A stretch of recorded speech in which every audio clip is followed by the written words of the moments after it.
Hi guys, so we're going to do part 2 of the gaiters today. The first part was you did your pattern piece and you pinned it onto your material.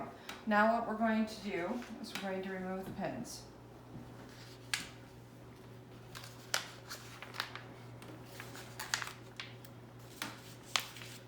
The direction sheet that I gave you in your packet was for a sewing on the sewing machine.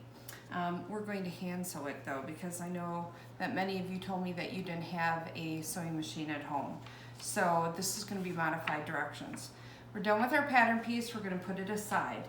Now we have our material.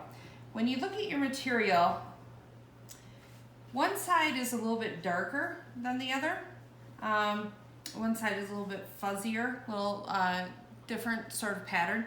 You decide which side you want facing out. So when you're wearing it, what is the side you want facing out? What is the side you want facing in?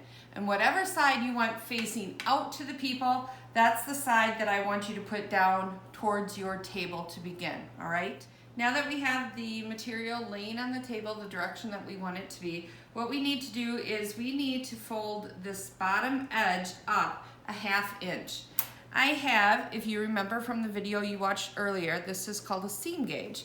And I actually have it set at a 1/2 inch. Now you could use a regular ruler for this as well. That's going to be fine. And I'm going to measure at a 1/2 inch, and then I'm going to take my pin. I'm going to go down and come back up. I'm going to go over a little bit more, down and back up. And I'm going to pin this whole edge. Okay, notice how we have it pinned, the full length.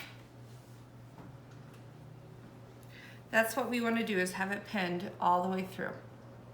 Next step is you need a sewing thread. Okay, so I have a sewing thread here ready to go. Now, I'm going to use white thread just because I want a contrasting color that you can see the stitches I'm going to do. Otherwise, I would have chosen a blue thread to go with the color of the fabric that I have, all right? You're going to begin here on the corner. You're going to secure your stitch, and along the whole edge, I want you to do a whip stitch.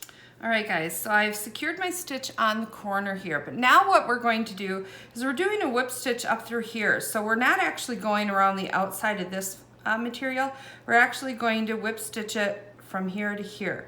So I want you to grab a little piece of that material and the piece that's folded over and pull.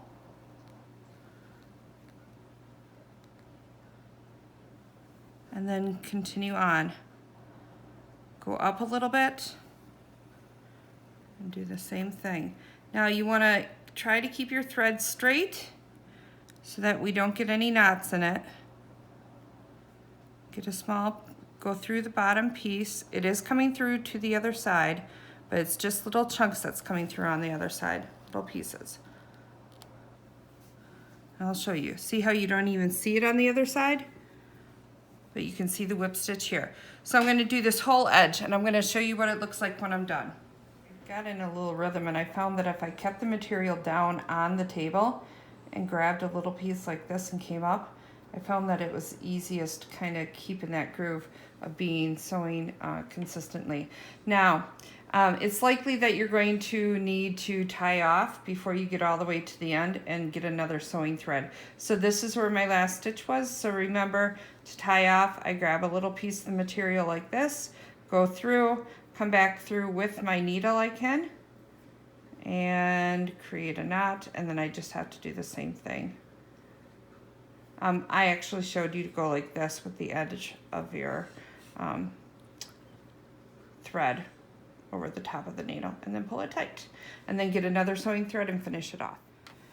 So here we have one whole side done. Now, what you can see is, you will see it a little bit on the back side, but again, I use contrasting colors. So if I had blue thread, you aren't going to notice that so much. And you might say, well, Mrs. Federowitz, why didn't we use a blind hem stitch like you taught us? Then you really wouldn't see it on the other side. Well, this fabric is stretchy, and a blind hem, that's a straight stitch. That's not going to stretch. Like this really will give that stretch, that whip stitch well. I also wanted to show you with my tape measure up here, how each stitch is about 1/4 of an inch a distance from each other. We want them fairly close together. We don't want these large gaps, because the larger the spaces are between them, the more likely this is going to come up, and we don't want that. So now that we have this side done, we're going to do the same exact thing to this side. We're going to fold it up in the same direction. We're going to pin it from one end to the other, and we're going to repeat the whip stitch all the way down. And that's all the farther I want you to go today. Okay?